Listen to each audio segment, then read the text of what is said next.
สุดยอดไปเลยอุงอิงและน้องหักแพง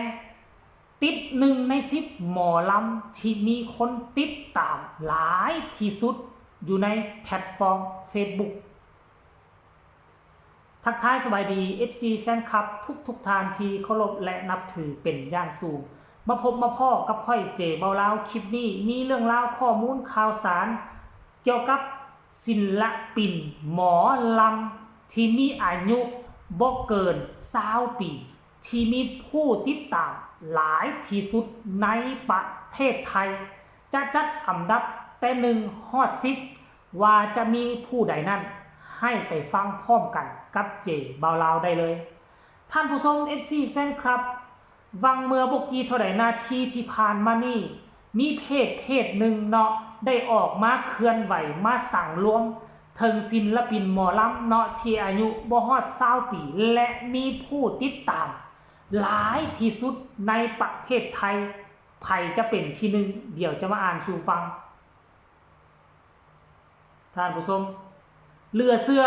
องค์กรของสาวน้อยเพชรบ้านแพงติดทั้ง2 คนเลยท่านผู้ชมเอ้ยนี่นะวังเมื่อ32 นาทีที่ผ่านมามีเพจดังเพจหนึ่งได้ออกมาสั่งรวมเนาะสรุปเพิ่นบอกว่าสุดยอดหมอลำที่มีผู้ติดตามมากที่สุดบนแพลตฟอร์มฝบว่าซั่นเด้อันดับที่1น้องอุ๋งอิงรัตนพรเพชรบ้านแพงผู้ติดตาม 250,000 กว่าคนท่านผู้ชม FC แฟนคลับเดี๋ยวจะไปอ่านกันแล้วกันคืออันดับ1อ่านไปเลยเด้อคืออุ๋งอิงเพชรบ้านแพงผู้ติดตาม 250,000 คนแต่บ่น่าเชื่อเบอร์2อันดับที่2พวกเจ้าว่าเป็นไผเหลือเชื่อเลยเฮ้ยอันดับ2คือน้องหักแพง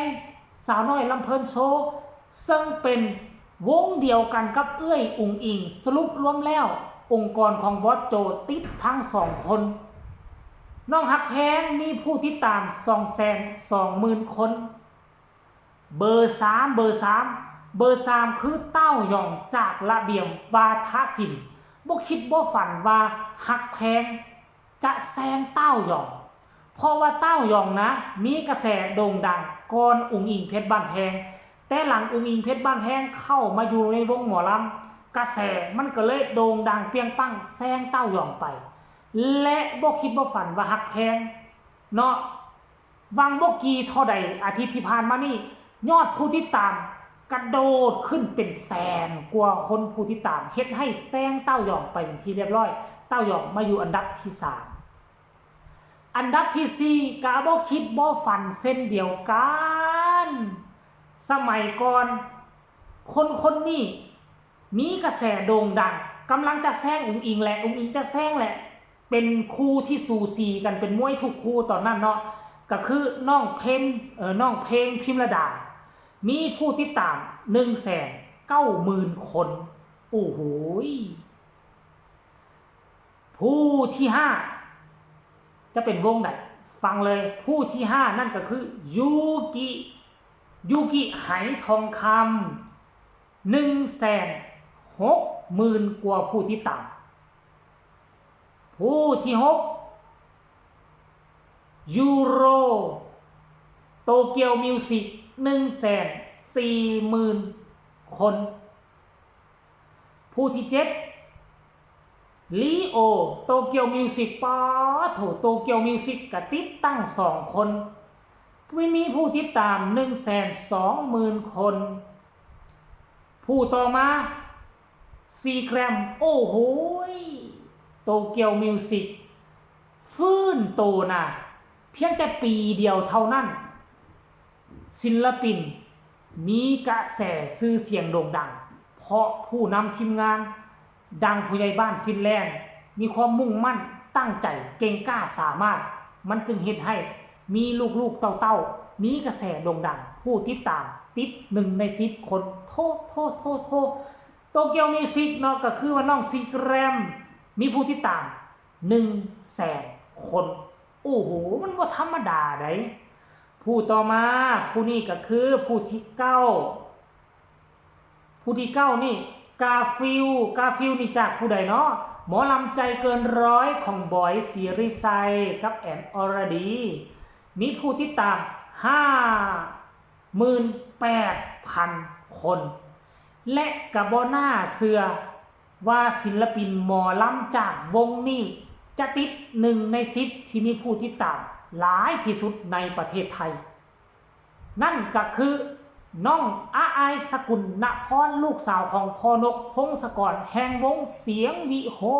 กท่านผู้ชมมีผู้ติดตามอยู่ 46,000 คะแนนท่านผู้ชม FC แฟนคลับอันนี้น่าจะเป็นผู้ติดตามใหม่ตอนนั้นนะผู้ติดตามของน้องอาอายนี่นะก็ทะลุแสนกว่าแล้วได้ท่านจับบ่ผิดทะลุ 120,000 30,000 นี่แหละแต่ว่าแอปฟ้าของน้องโดนบล็อกโดนแฮกเข้าบ่ได้และน้องก็เลยว่าตั้งขึ้นมาขั้นกรณีว่าเพจของน้องยังอยู่ตัวเก่ายังอยู่เจบ่รับคิดว่าน้องน่าจะติดประมาณอันดับที่6ที่7นี่แหละคันบ่แม่น6กับอันดับที่700%ท่านผู้ชม FC แฟนคลับย้ำนะอันนี้คือหมอลำอายุบ่เกิน20 ปีท่านผู้ชมเนาะแต่ขั้นท่ากรณีเอาไปเปรียบเทียบสิครับแอนอรดีรุ่นยกรุ่นใหญ่ก็อาจจะสู้เขาบ่ได้แต่พวกเจ้าฮู้บ่อายุบ่ฮอด20 ปีแต่มีผู้ติดตามขนาดนี้นั่นมันหมายความว่าจังไดนั่นมันหมายความว่าคุณภาพล้วนๆเป็นศิลปินหมอลำเด็กแต่ว่ามากไปด้วยคุณภาพมากไปด้วยมนต์เสน่ห์จึงเฮ็ดให้คล้องใจแฟนๆทุกคนบ่คิดบ่ฝันว่าทั้งสาวน้อยจะติดทั้ง2 คนโตเกียวมิวสิกติดทั้ง3 คนและหนึ่งในนั้นอีล่าน้อยอาอายโอ้ยคนที่ค่อยแอบ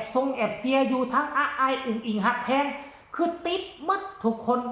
ดีอกดีใจนำเนาะอาอายเปิดเพจใหม่กับผู้ที่ตามน้อยกว่าหมู่แต่ยังน้อยๆก็ติด1 ใน 10แต่ก็คิดว่าอีกบ่ดนผู้ที่ตามอาอายก็จะกลับคืนมาทะลุแสนเช่นเก่าเช่นเคย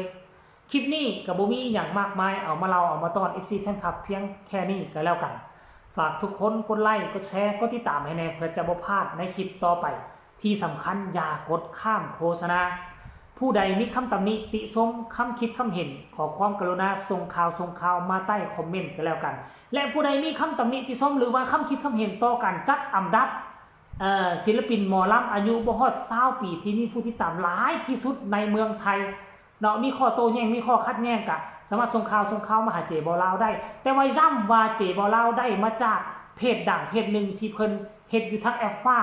ที่เพิ่นประเมินวิเคราะห์ไปเบิ่งตัวจริงมาแล้วจึงออกมาเป็นเรื่องราวเหล่านี้ท่านผู้ชมเนาะเอาพบกันใหม่ในคลิปหน้าสำหรับคลิปนี้สบายดี